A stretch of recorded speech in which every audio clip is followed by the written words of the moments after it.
Proklamasi. Kami, bangsa Indonesia. Pada tanggal 17 Agustus 1945, Soekarno-Hatta membacakan teks proklamasi di Jalan Pegangsaan Timur nomor 56 Jakarta. Jenderal yang membentuk sebagai pemimpin tentara Jepang di Indonesia memerintahkan pemerintah berita tentang proklamasi tidak disebarluaskan. Kantor berita Domai dan Harian Asia Raya dilarang membuat berita proklamasi, tetapi hal tersebut tidak dituruti oleh para pemuda. Seorang pemuda bernama Syahrudin yang bekerja sebagai wartawan kantor Domai menyerahkan teks proklamasi untuk disiarkan di stasiun radio Domai. Strategi yang dilakukannya adalah dengan melompat tembok belakang kantor radio tersebut. Lalu, ia memberikan teks tersebut kepada kepala bagian dari kantor berita Domai, yakni Waidan Palenewan, yang menjadi kepala bagian radio untuk memerintahkan kepada seorang markonis bernama F. Wuj untuk menyiarkan berita proklamasi sebanyak 3 kali. Bagaimana? Soekarno telah memproklamasikan kemerdekaan Indonesia. Ayo kita siarkan.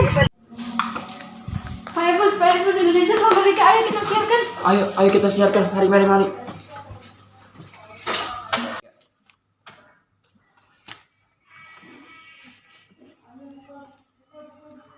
Perhatian. Indonesia telah merdeka. Indonesia telah merdeka.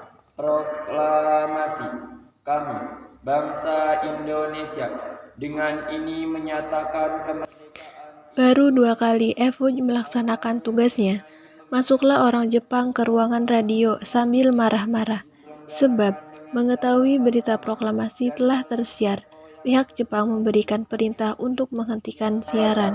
17 Agustus 1945 atas nama bangsa Indonesia, Soekarno-Hatta. Ayo buka. Ayo, sedang apa kalian? Ma, ada kesalahan teknis.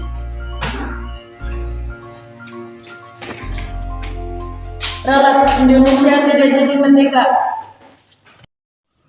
Meskipun pemancar di kantor Domai disegel, pemuda bersama pembaca berita radio Domai, Jusuf Ronodipuro, membuat pemancar baru dengan bantuan teknisi radio antara lain Sukarman, Susanto, Susila Harja, dan Suhandar. Mereka mendirikan pemancar baru di Menteng 31 dengan kode panggilan DJK1. Dari sini berita proklamasi kemerdekaan lanjut disiarkan.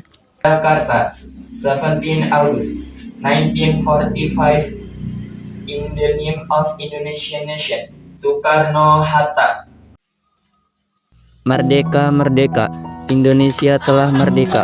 Bapak Insinyur Soekarno telah memproklamasikan. Penyebaran berita proklamasi kemerdekaan Indonesia juga dilakukan dengan pemasangan pamflet, poster, dan spanduk. Pemasangan tersebut ditempel pada tempat-tempat tembok dan gerbong kereta api.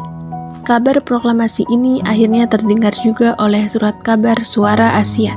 Suara Asia sendiri baru bisa menayangkan berita proklamasi itu pada tanggal 18 Agustus 1945 dan hampir semua harian di Jawa dalam penerbitannya tanggal 20 Agustus 1945 memuat berita proklamasi kemerdekaan dan Undang-Undang Dasar Negara Republik Indonesia. Indonesia telah merdeka. Alhamdulillah kita bisa rabi.